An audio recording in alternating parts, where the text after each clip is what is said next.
Hello! Starting this video off with a glitch there. A few months ago I saw these boxes of oil pastels at my local hardware store Bunnings.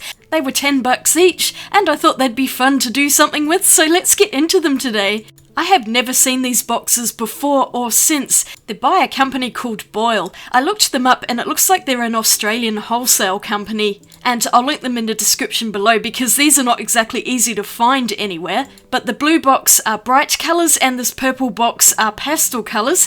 At $10 each I figured I'd get both because then I'll have more colours to work with. It also comes with some other stuff, including a palette knife, and I'm ironically using a palette knife to open the box. Because you know I already have heaps of those.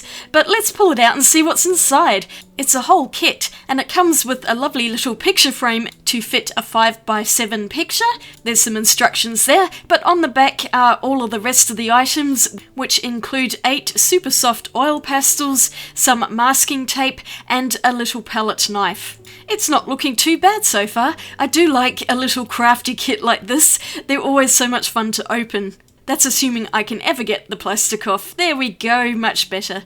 So I was just having a little inspection of all of the items here, touching the pastels. They feel very tacky, which is a good thing really. A small amount of tape, and this cute little palette knife. Not quite as large as my regular palette knives, but it should do the job. And the last thing in the kit are 3 pieces of pastel paper. It's already covered in pastel there. It feels more like a mixed media paper, but it is quite thick, and it also has somewhat of a texture on it, although it's not too rough or anything like that. So it looks like there's everything in here to make a masterpiece, and there's even a picture frame to put one into. I was just checking to see that these pages actually fit. It looks like they're going to go in there really nicely. Okay, I'll just open the other box and I'll be right back. So the other box is exactly the same, it just has different colours in there, but everything else is identical. 3 pieces of paper, a picture frame, some tape, and a little palette knife. So now I've got 6 pieces of paper and 16 oil pastels to work with. I just figured I'm probably going to use them all together rather than worrying about 2 individual sets here. It comes with some instructions. On one side it outlines a whole bunch of different techniques that you can use with the oil pastels, from blending to scrivito and layering them with a palette knife. And then flipping over to the other side, there are some instructions on how to create a piece of artwork and then frame it at the end. So it looks like quite a fun little kit, and if you don't have any of these tools, it's a good way to pick some of them up. There's also some cleaning instructions down the bottom because you know these are going to make a mess. The instruction manual in the other box is identical to the first one. I wanted to swatch the pastels but decided not to use the paper in the packet. Instead I'm just going to use the back of this, which I'd use for swatching other things. I just want to see what the colours look like really, and are the pastels actually any good? The white already had black all over it, and I'm just drawing over the top of a black line there so I can see it. But I have to say I was pleasantly surprised with these oil pastels. They're all really nice, they're lovely and soft, very colourful, and they laid down on the paper with no issues. There is a bit of a limited colour palette here though. No reds or oranges, so I'm just going to have to work with what I've got here. There was a second white in the pastel set, which is actually a pretty good thing because white pastel tends to get used the quickest, and after I've put all the colours down, there's quite a nice range here to work with. I'm really glad I bought both sets because I have a much better range of values here. Now I'm going to use some of the masking tape and just put a border around my piece of paper here, and I've moved on to the paper that was provided in the kit. I didn't want my borders too thick, so I've put half of it on the paper and then the rest is kind of sticking it down to the backdrop so it won't move around. I realised later that I had it on an angle. Really clever. Never mind, I'll just move the camera around a little bit in a while and it will be fine once I do the actual artwork. I'm not a huge fan of putting masking tape on paper like this because it almost always will rip, and today was no exception, but it didn't do too badly. And I am glad I put borders around because this got really messy very quickly. And for my first picture I thought I'd follow the instructions and recreate this particular picture. When I say follow the instructions, I mean that very loosely, so let's get into it! This one's definitely my get to know all of the art materials piece.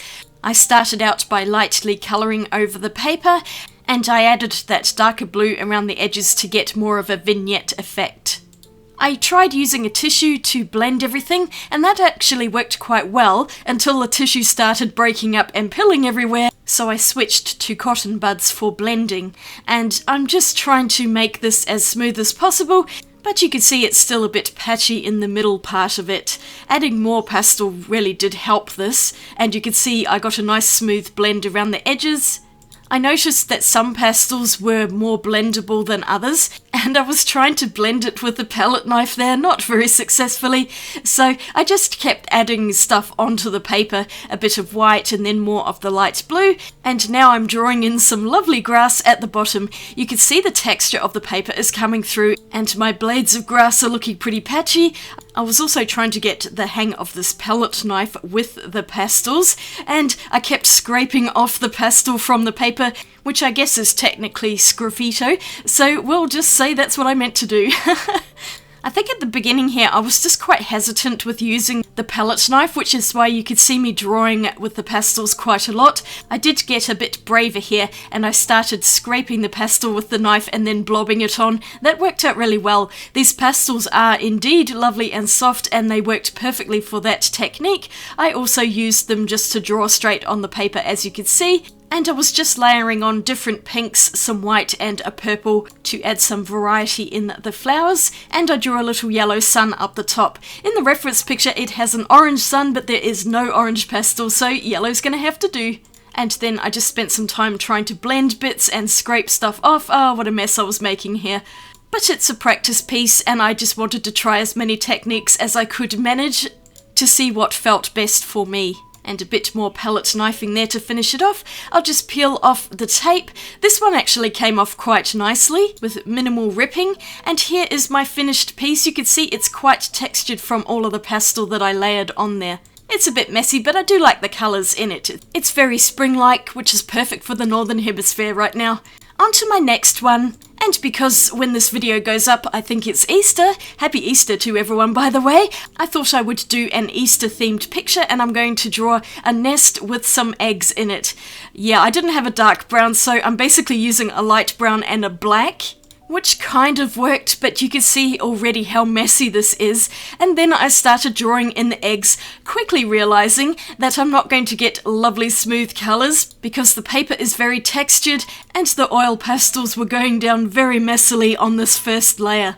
I thought I'd draw them all in first and then worry about the details, but I can say this picture went through a prolonged ugly phase, and I think it was about this point I was looking at it going, do I just quit and start again? I really got into my head on this one. I was thinking to myself, how am I going to show this to the public? It just looks horrendous at the moment. And I wasn't even sure if I could pull it back. I think the first thing to try was blending out the eggs just to make them look a bit smoother, and this worked somewhat, but a couple of the pastels just did not want to lay down smoothly, in particular that teal colour. This pink had also dried, and you could see how patchy it's gone, because some of the pastel just would not blend. I even resorted to using some refined linseed oil, and this didn't really help matters that much on those ones, although the yellow seemed to blend out quite nicely with it. But I was looking at this just going, oh gosh, it just looks terrible, and everyone's going to judge me and say I'm a horrible artist. Oh, these are the thoughts that go through my head, and there is quite a lot of pressure being a YouTube artist and wanting to produce immaculate pieces of artwork every time. It's like just knowing that other people are going to be judging my artwork, it can be a bit daunting. And right here is where I gave myself a mental kick up the butt and said, you know what, it doesn't really matter, let's just keep going and see what happens. And once I had loosened up and decided to get the palette knife involved, this picture got a whole lot better. Let me know if you experience this, but sometimes I get where I just can't let go of that control and I want everything to look perfect. And that just makes all of my artwork feel really stiff and just not very exciting. So I really started to let loose with this. I was scraping the pastel off with the knife and just blobbing it on there. And I could feel myself really loosening up as I was doing this, and it just became so much easier to create this piece of art. I let go of all of that fear and discomfort and just got back into the pleasure of making the art. Because really, what's the worst that can happen? It's not like I'm trying to defuse a bomb or perform brain surgery. The worst that can happen here is I end up with a crappy piece of art, and then I could just move on to the next one and try again. But I was really determined to push through my insecurities on this and just keep going. I'm so glad I did, because I really like how this one turned out. It's not at all what I had been planning, but that's usually the way it goes with me. This also happened when I was a photographer too. So I'm adding more black on there because I really wanted to get some value variation, and this just made everything really stand out.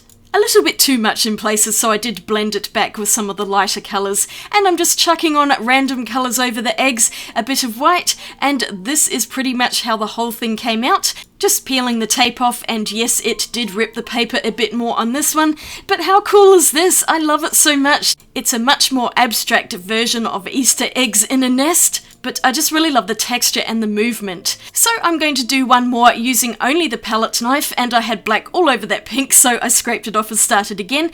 I was originally going to do flowers, but they were looking horribly messy, and I thought, yeah, I'm not really feeling this one, so why not just scrape the paint and make it something completely different? I wasn't even sure what I was going to do here. My original idea was just to throw colour on and then see what happened. But as soon as I put the blue there, I immediately thought of the ocean and maybe a bit of a sunset. It's not a very original idea, but it is entirely made up out of my imagination, and I just wanted to palette knife colours onto the paper for this. You can see the really cool textures it makes.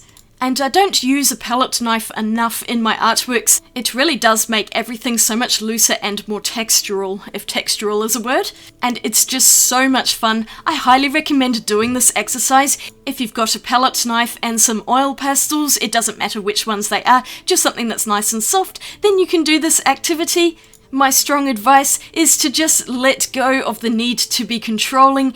It doesn't have to be hyper-realistic or anything. Just let the colours go where they want to and enjoy the process of spreading colour across the page. I felt like I learned a lot today just using these two simple kits. I'm really glad I bought them. The pastels are surprisingly good, the little palette knives are quite nice, and the paper was fine as well. And the main thing is I had a lot of fun, I loosened up, and it was just a really good time. I feel so inspired from these particular artworks, like it was a really good reminder just to not get in my head and just let the creativity flow. It's also a great reminder that not every piece of art I do has to be a masterpiece. Doing little experiments like this really do help to develop me as an artist. And it's okay if people judge my artwork. I'm still going to do it regardless of whether people like it or not, because I like making it. And I hope that's some sage advice that we can all take home and apply to our artistic lives.